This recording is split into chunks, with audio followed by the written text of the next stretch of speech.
In previous video, we utilizing LTX 2.3 to create our animations by utilizing storyboard.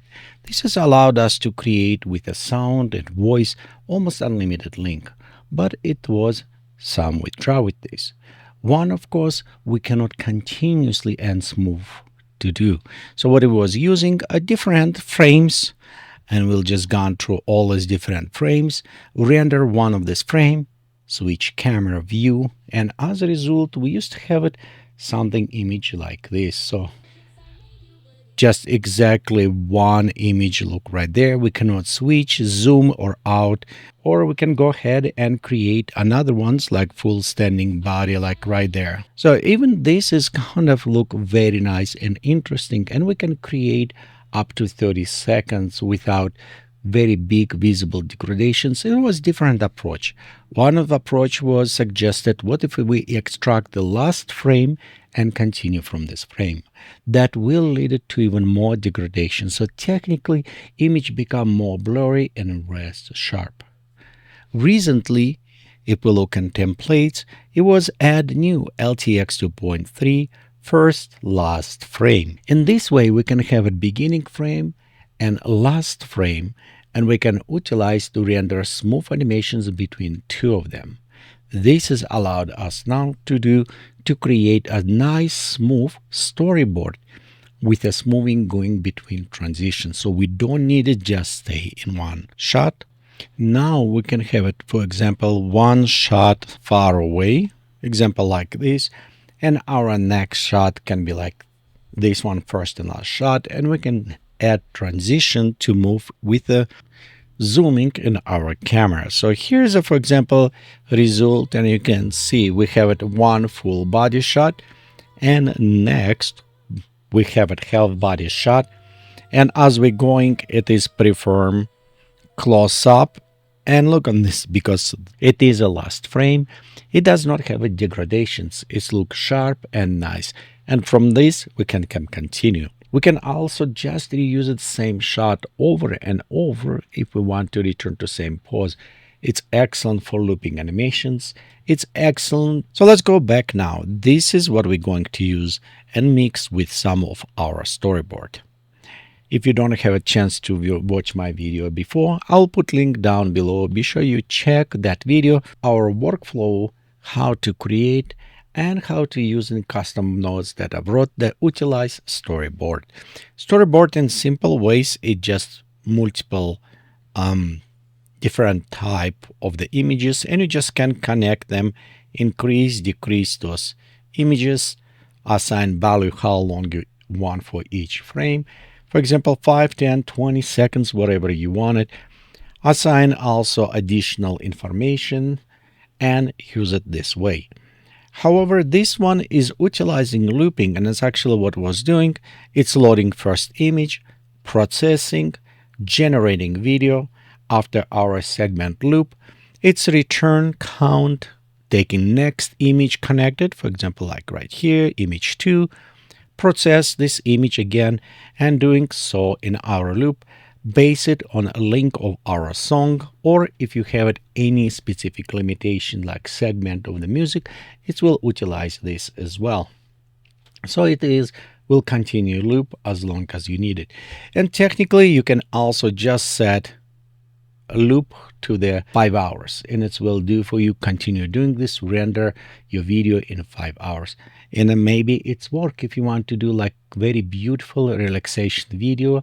We have the same scenery and you just want tree to move, you can do same way, just looping, restart it. It will look exactly the same. With some problems, you will see just slightly jumping between frames, even if it's same frame, because it won't be exactly. And for this first last, it's what we're going to do. So right here, example, this is actually newer workflow I added, and this is utilizing first and last frame, and also utilizing segment text storyboard. And we'll just need connect to our text. So let me go very fast what it does. And of course, when you're going to download all of these workflows and nodes, they're free of charge, available for you to download from the GitHub or from Patreon links. And as well, if you want to support, you're more than welcome. So right here, let's say what's happening. This is our classic first, well, not classic, but it is first and last frame workflow. I know it's look a little bit messy, and before I upload it, I will clean up for you, but I want kind of spread right now so you can see a little bit easy on the blocks what's happening. And this is almost untouched from original, where we have it last and first frame going around, where we're preloading all with height for what we're producing. We are processing with our music, taking our text prompt, and we are generating. What we changed here, we added our looper, same as what we had before. Only right now what's happened with looper, it's actually shifting. Let me show you what is meaning by shifting. So for example, okay, let's go to select our image, and I'll just take image 3 right here. So we go with the numbers. First image loading right here. Then it's going to our second image, first and its last frame. After this segment, it's finished rendering. Now our image 2 become image 1, and number image 3, as we're connecting, it's become our last frame. So they kind of start shifting. Well, and of course, you don't need to create all of this. You can just says, hey, I want loop. So I will take, and again, connecting my image 1 here. So our image will be here in here connected. And this way you will have it loop animation. Or you can just reuse over and over if you need it. If, for example, you want to create a beautiful landscape which moving with the wind, and you want to create long animation, all what you need to do, just have it first and last. Connect here, set time, and let it render. So you can also just go and connect them over and over as much as you want it, and it will produce without degradation. Start from this and continue. Or you can mix around. So this is idea of the storyboards, where you can go and set up how you want to shoot. For example, a kid's story where you're reading book. You just go set up your images, connect them, assign how much time you want it. Right here, you'll notice you also have it your connection with, where you can just put it for each image. For example, zoom in, zoom out, rain, water, whatever you want to describe for as a prompt for each of those segment. Notice as a segment we have it right here 9 prompts. Even we have it 10 images, because technically we assigned the prompt what is generated between image 1 and, for example, image 2. So between those two images, it's what prompt will affect. In other case before, how it was working, it just worked for image 1, prompt 1, image 2, prompt 2. So this one, the prompts is shifting to animate between those two images. And as a result here, for example, you can have it start from this, and as it's processing, you can see it started zooming closer and closer and process it. Seems like she does not have any good voice in this example. It was just for fun, but you can see how it's processed. One thing I need just to warn you, because I still working on all of these workflows, they will improve.